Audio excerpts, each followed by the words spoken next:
Hey everyone, welcome back to the Mark Loeffler Experience. I'm super excited today. We got a young real estate investor in the room.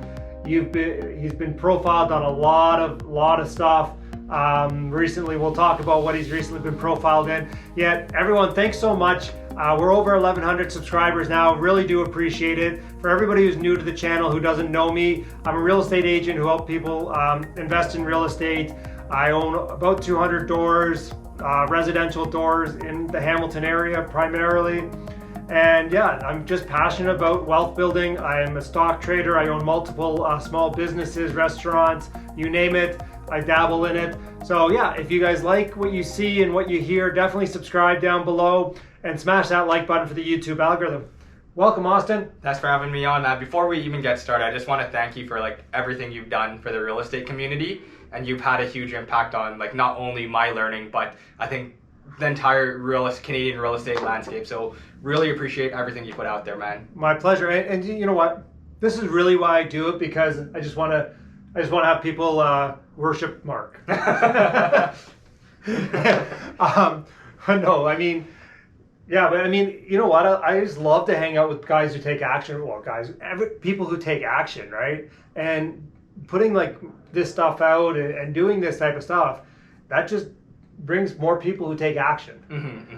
It brings some time wasters as well, but they just kind of just go away at some point, right? Exactly. And it's the action takers that stay, and then we hang out. I was golfing with Andrew Hines and Cody Ye and a bunch of different investors last week and that type of thing, right? And it's just fun. You're just hanging out with everyone's just a normal person, but we own tens of millions of dollars worth of real estate, hundreds of millions of dollars worth of real estate, right?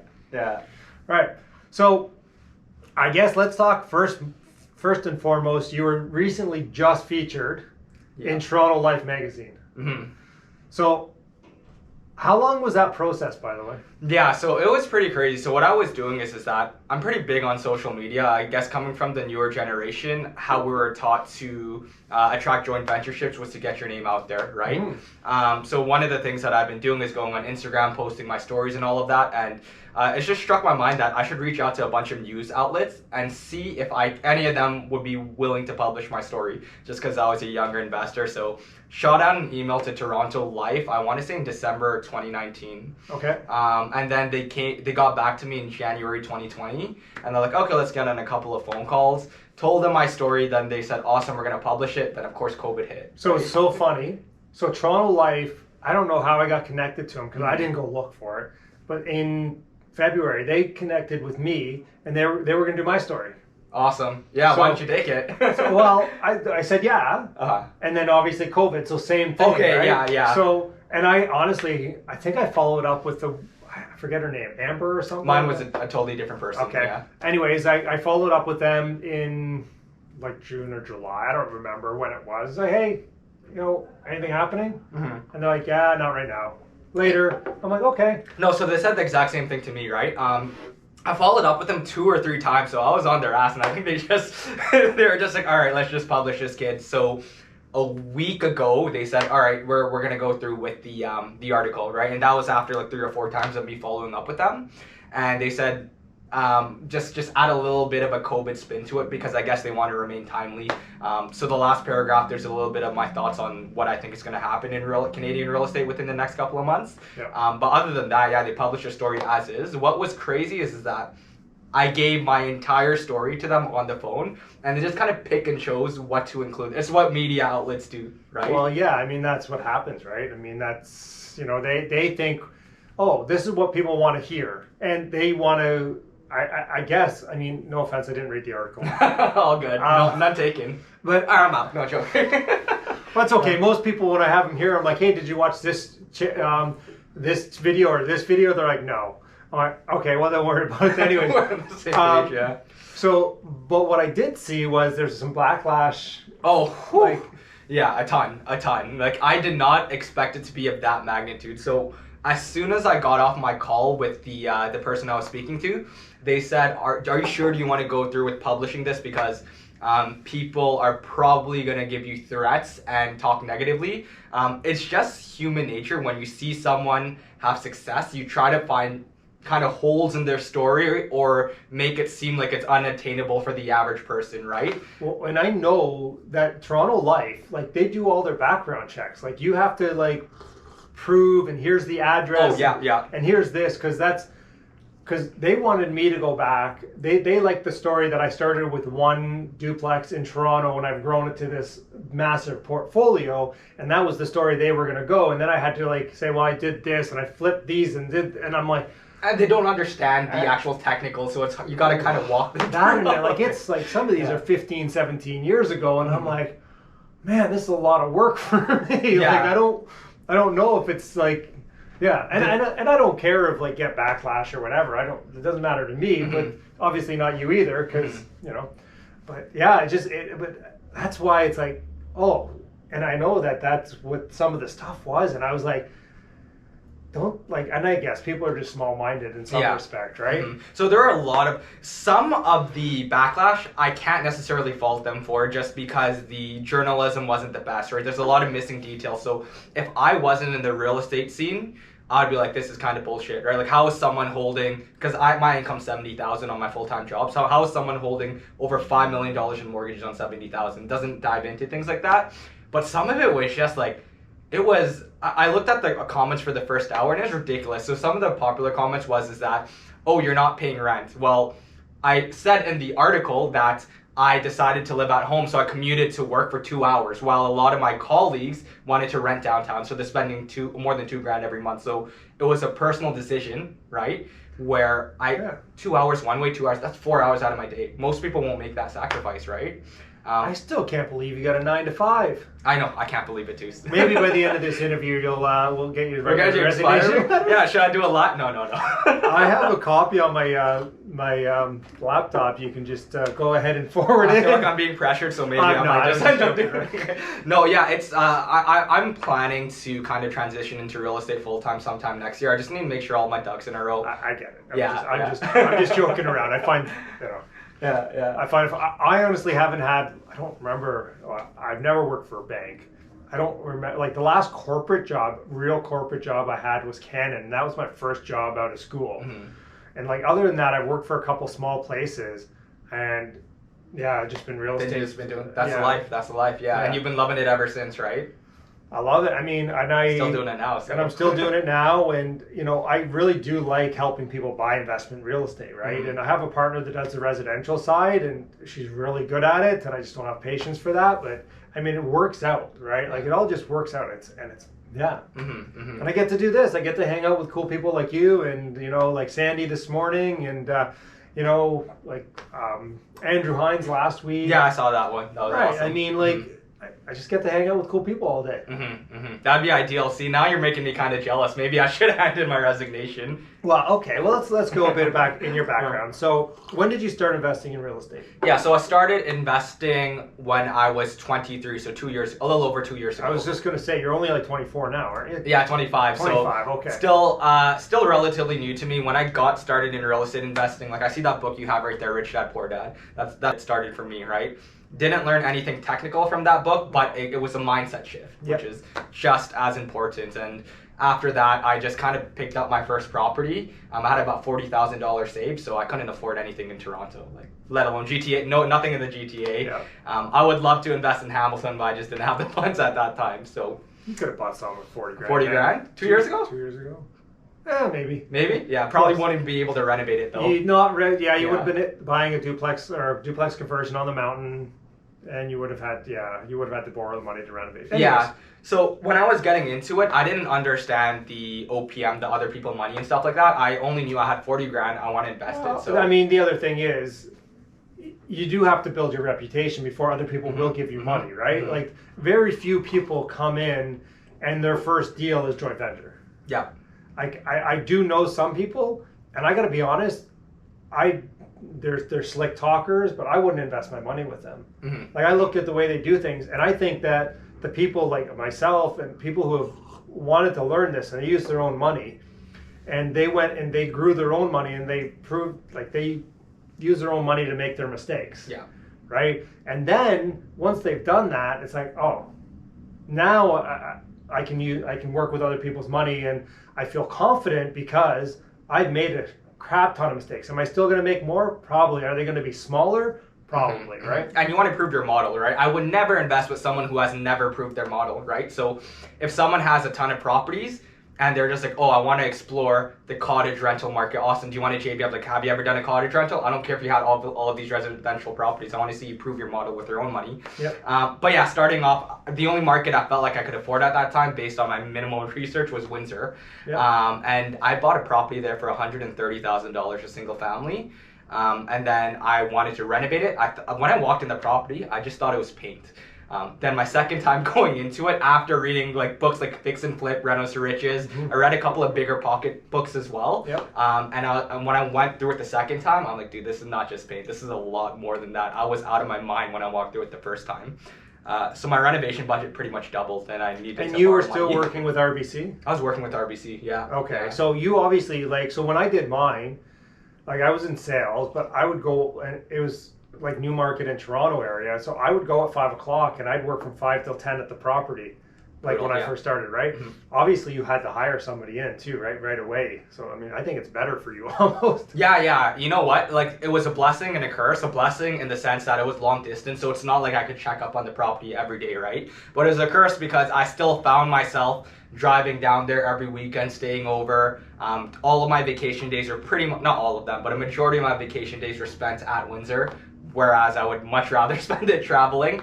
But it's a part of the grind when you start off, so I wouldn't have it any other way. And I definitely don't think I'd be where I am now if I didn't put all of that hard work up front. Yeah, well, and you know, there's a saying, hard work pays off, right? And it clearly did. Right? Both in money and hate. So. And yet, we're here now. So yeah, exactly. Who cares about those people? No, it doesn't matter. Small-minded people, right? Yeah. I mean, it's funny. I forget which video it was. Oh, I think it was one of my first market crash videos.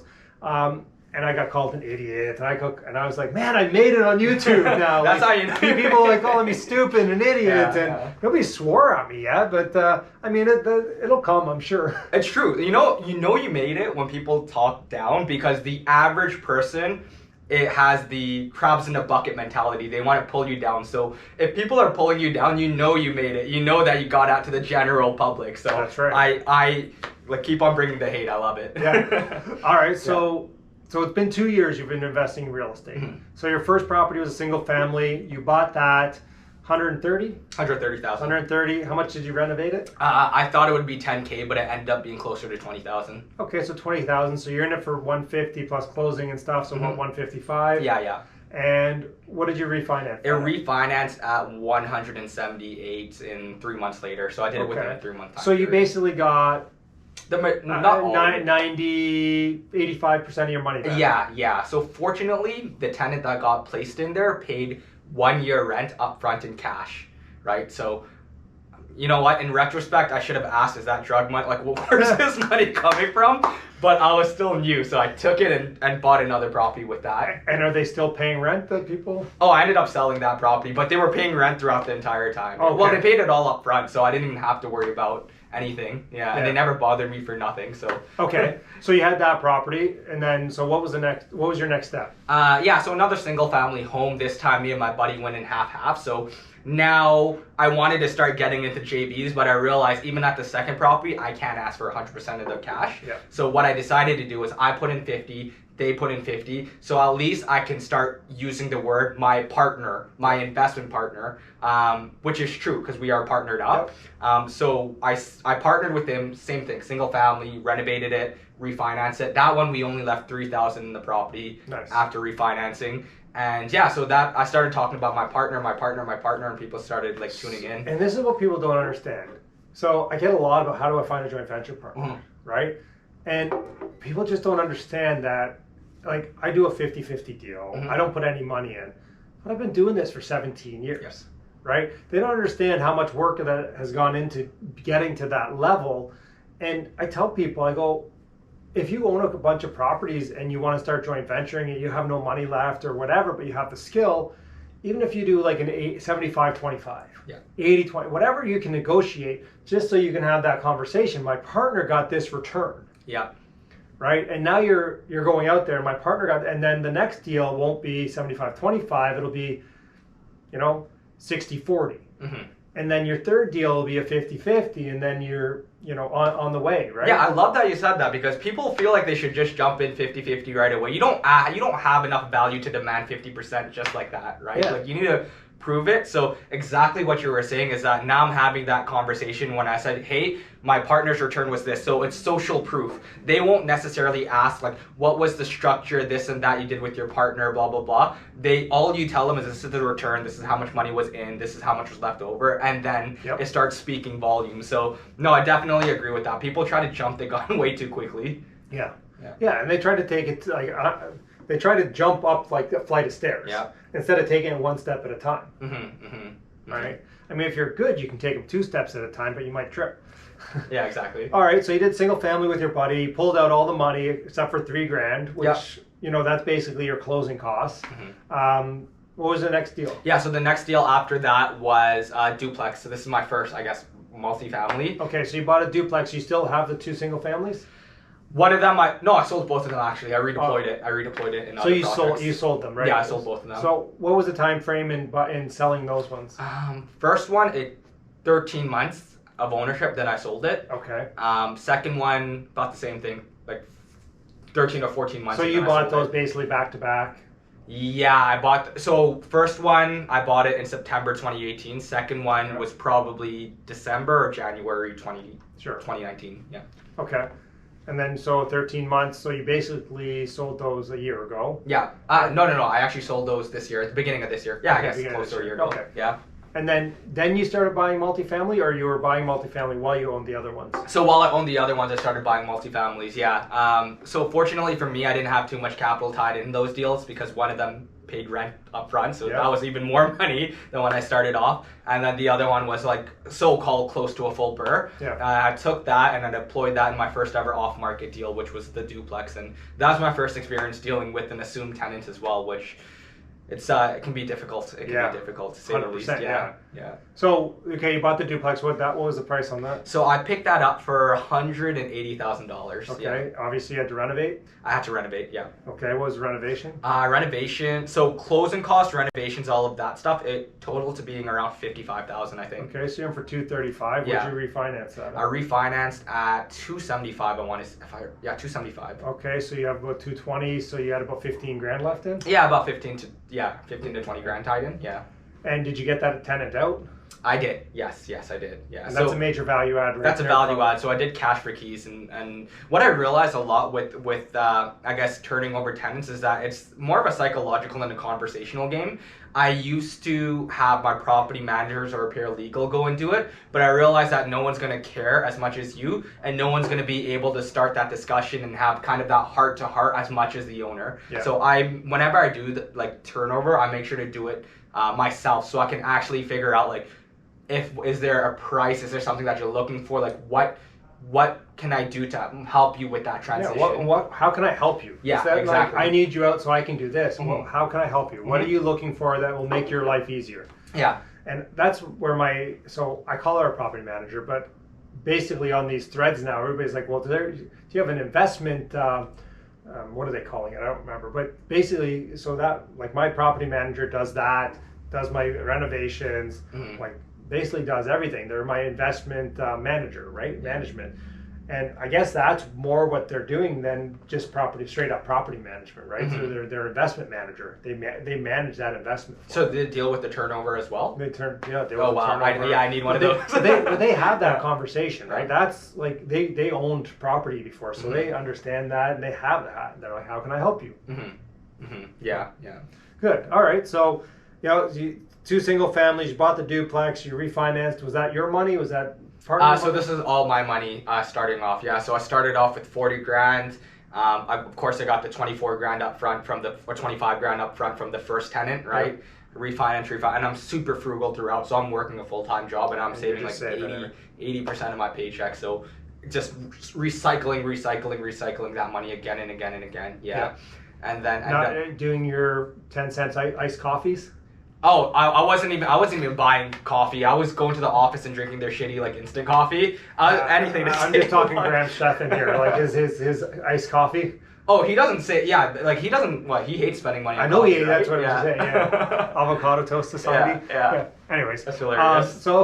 so duplex, and that was all your own money. You had the 50-50, but you were in 50, he was in 50. What was the next deal? Next deal was another duplex, right? So this one is probably one of the biggest learning experiences that I had, and I'd be curious to hear even your thoughts on it. So essentially, this was another off-market deal. It was a duplex, or I thought it was a duplex, but there's 2 furnaces. There's 2 electrical meters. Enwin, which is the electrical company, recognizes as an A, B unit, so like 2 legal units, right? Geo Warehouse has 2 units. Everything screamed a duplex. So I ended up buying that property, assuming the upstairs tenant, they're paying like probably 1/3 of market rent. And the downstairs, I was just going to do a cosmetic lift and rent it out. So the issue of this property is that the upstairs tenant, and this was my fault, I didn't speak to them. I got property manager involved, and this is where I learned the hard way that I should always talk to tenants with sensitive topics. But try to do cash for keys through the property management, and that went really poorly, and it was a battle right off the bat, right?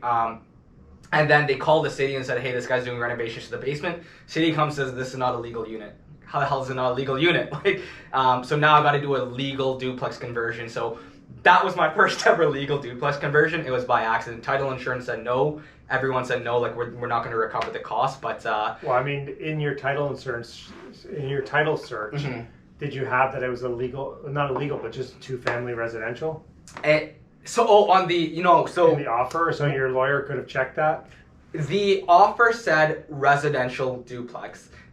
The lawyer apparently said, and this is why I want to get your thoughts on it, lawyers apparently don't check the legality of the unit. It's up to the agent's responsibility or the purchaser's responsibility. So my lawyers always get a zoning verification. Do they? Okay, zoning verification, or actually they verify from the city, is this illegal? They get the zoning verification saying this is what we recognize the use is. Okay, so mine didn't do that. So I got stuck with that. Luckily I bought it, again, like when you make money on the buy in real estate, as you know, so I bought it enough under market value that even before closing, the bank appraised it $20K higher than I purchased it for, so it kind of offset it, but it was a disaster. Yeah, to say the least. Well, and you know what? Who you work with matters too, right? Yes. Like having the right attorney and that type of thing. Like my attorney has probably made me a couple $100,000. Like Really? Yeah, just for, especially in the multifamily world, people add a unit here, add a unit there. They never get permits and they don't do it, right? Or they get permits and then the city just doesn't actually add an extra unit on.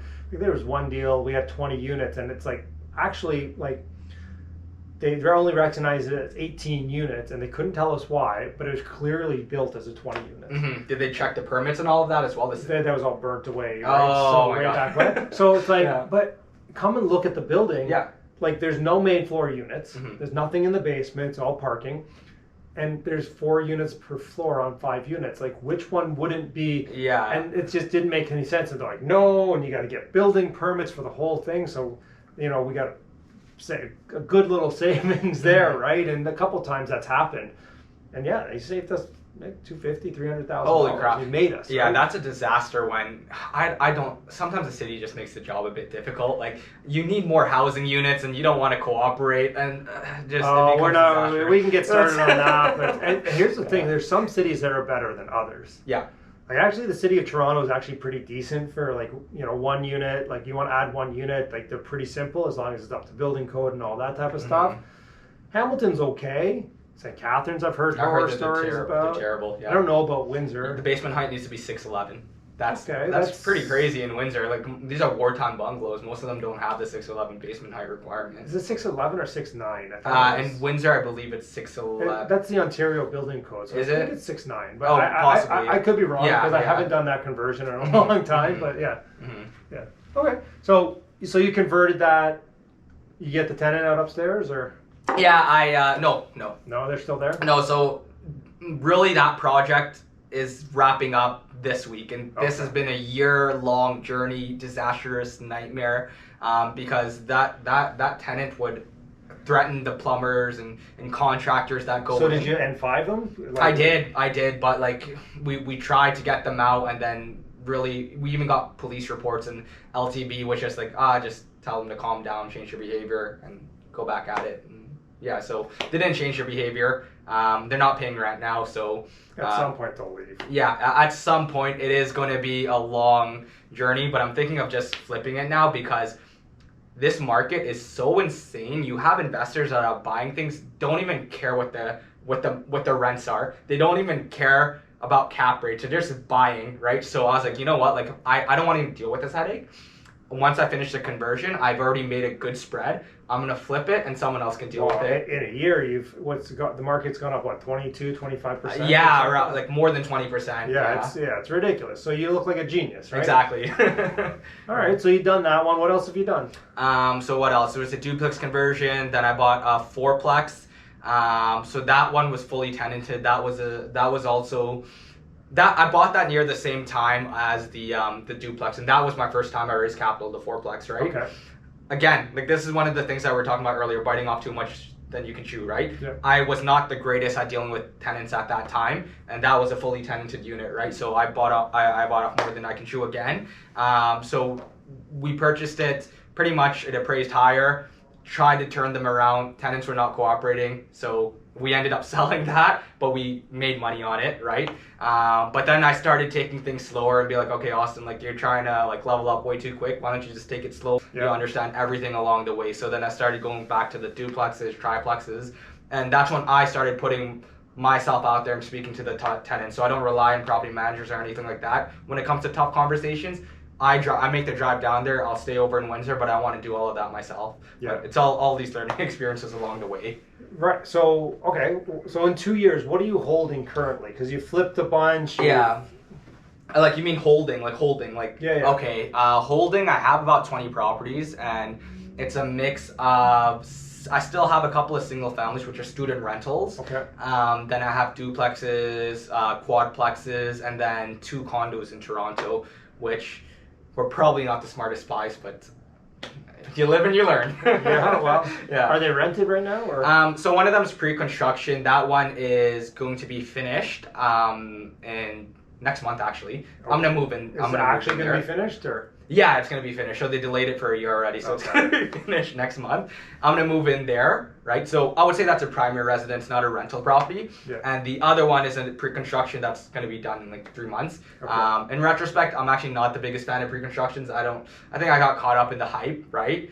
So I'm still learning. Like it's only been 2 years, and I'm learning all of these things and realizing that opportunity cost is big, so I don't want to tie it into pre-construction. In the future, I'm just going to keep on doing the burrs. Yeah, well, it just makes so much more sense. Oh, 100%. And I tell everybody's like, oh, should I do pre-construction? And I'm like, you can, but you're tying up your money and you're not making, any money unless they go up in value. Exactly. And have they gone up in value in the downtown core? No, not really. Well, since 5 years ago, yes, but over the past 6 months, the downtown's getting pretty rough. Yeah, it's pretty vacant down there. And I mean, so it's funny. So on Friday, we're going to do a video for Monday. Mm-hmm. So this video is going to get released Friday. So on Monday, and we're going to do a downtown Toronto video. So you'll have to watch that. I can't, because it's going to make me feel so bad about my purchase. Oh, no. I mean, it is what it is. Yeah. Here's the thing. I tell everyone, if you're patient enough, mm-hmm. you're going to win. I love that you said that. So people ask me, it's like, oh, how did you get over these mistakes, this and that? I was like, listen, with real estate, all of your mistakes will be hidden over time, right? Yeah. You'll make more money over time. So you make mistakes now, but it will pay off as long as you just hold. Yeah, if you just hold and don't do anything else, you rent, even if you just break even and you hold over time, like I've ran the numbers and I'll link the video down below that even if it doesn't go up in value, mm-hmm. like you're making 15% return on your money. Mm-hmm. Mm-hmm. Just by holding and paying off the mortgage. Exactly. Yeah. But people, they want fast money, right? Well, it's so funny. Like Sandy and I were talking about that this morning because he went from 5 properties to like 5 doors, 3 properties to 200 doors in 5 years. Mm-hmm. And yet, like everybody says, "Oh, I want to get there in 5 years," but they don't see all the work before that, right? So, I mean, you're at 20 properties. How many doors is that? Like 50-ish? No, no. Oh, because you have I have quite a bit of single-family student rentals.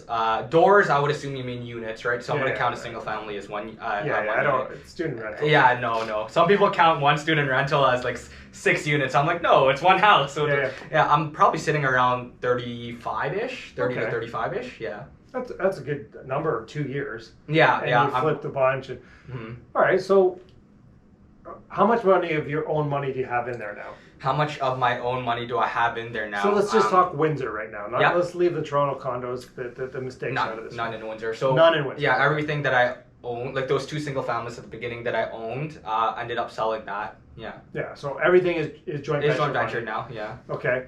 So then you took your own money and bought it in Toronto. Is that? That is correct, yes. I don't know why I did that. You know what I was telling myself is like, as long as I can scale in Windsor, I can use my money for higher appreciating markets, but I should have just stuck with. That was your diversification Wasn't the best move, but because that's how, I mean, I look at, like, I don't use any of my own money to invest in real estate, and that's what my money is invested everywhere. Like in equities, right? So equities, you're doing, I do stock options.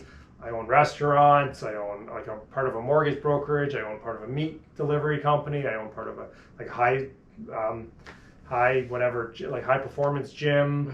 I don't even know what else I own. Like just like bits and pieces everywhere, right? Yeah. So that's the exact same thing that I want to do. So now that I've proven my business model in Windsor and kind of shown that I do have the skill set to continue scaling there, buying properties and stuff, I feel that I can use my own cash to diversify into other investments. So I have some equities as well. The condo in Toronto that I'll be moving into, right? So once you kind of build that skill set, right, in a particular market, you can theoretically start raising capital there and use your capital to diversify into other asset classes as well. So I love that you brought that up. For sure. Well, I mean, it's funny. So like, I've talked to how many people about that, but like Mandy Branham, Quentin D'Souza, all these big real estate guys, and I'm just like, yeah, you gotta stop using your own money in real estate because you need to diversify. Like, I woke up one day and I was 99.9% in real estate. Like, I was a real estate agent. I was doing private mortgages. I owned real estate. Everything I had was real estate. I was using my own money to invest, and I was like, I need to get away from that because at some point, the real estate market is gonna, go down. Yeah.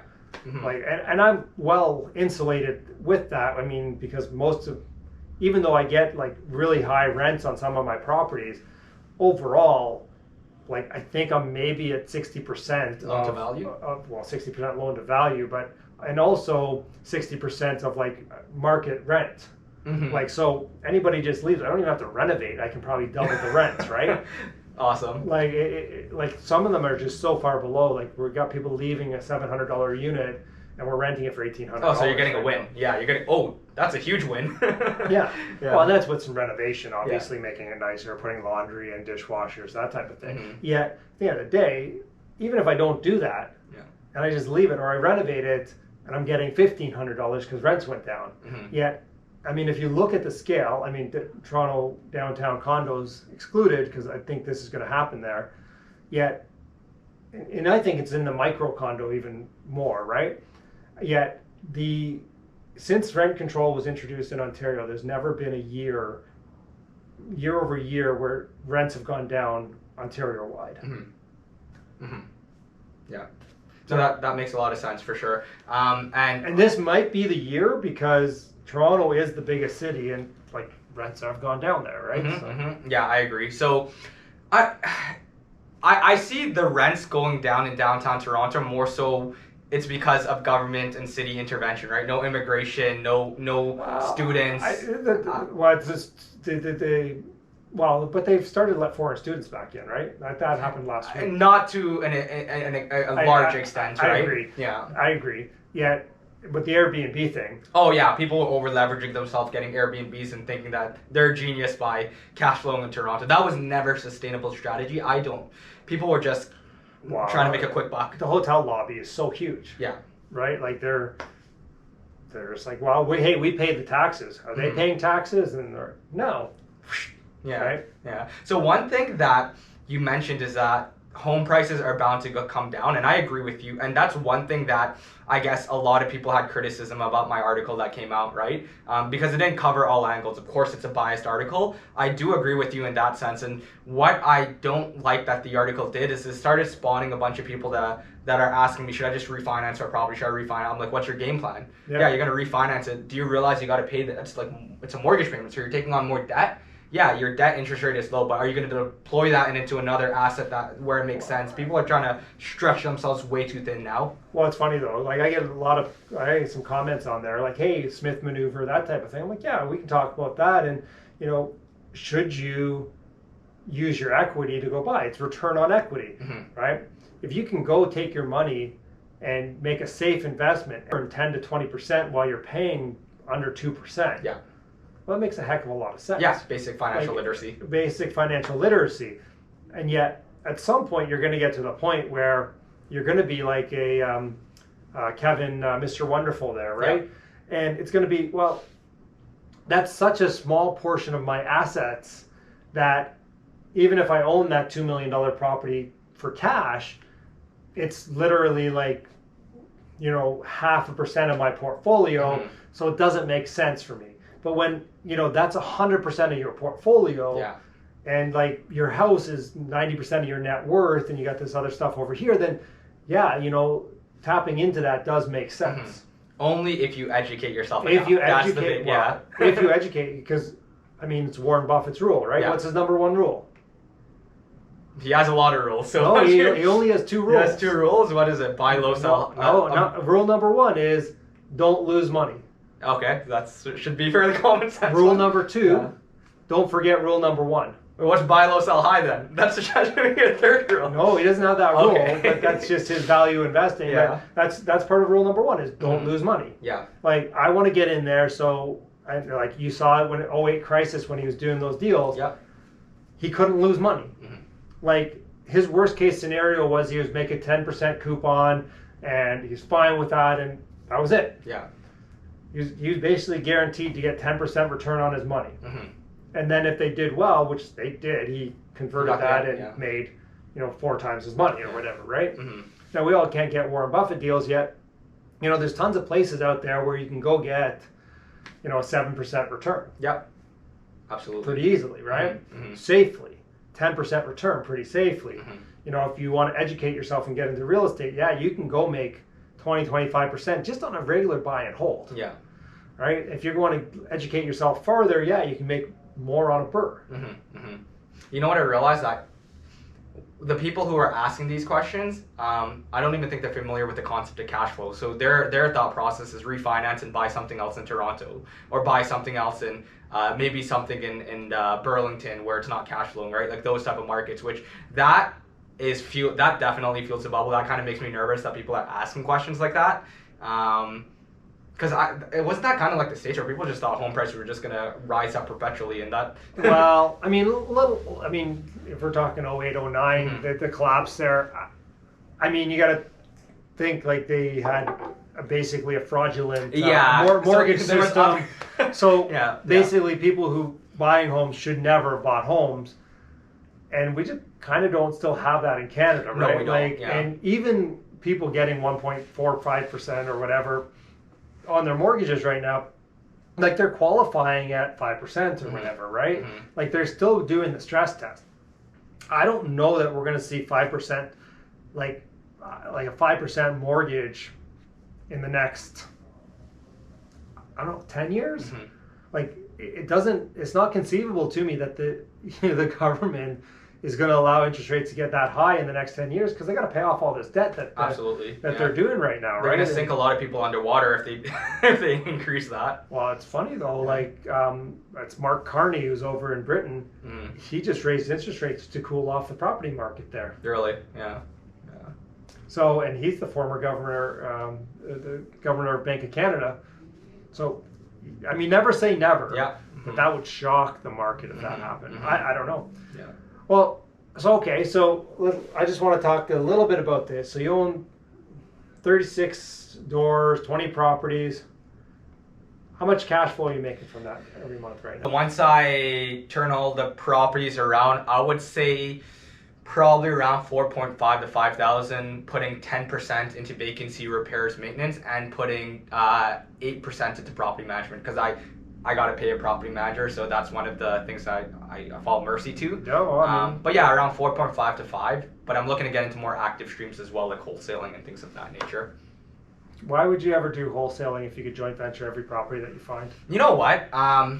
Joint ventures are great. So it's all a learning experience. So this is what I've learned is that when starting off, I did not vet my joint ventures out enough. They're all fantastic, but primarily my goal in real estate is that I don't want a job in the long term. And if I'm managing relationships with 20 or 30 people, it becomes very sticky, right? It's starting back and forth.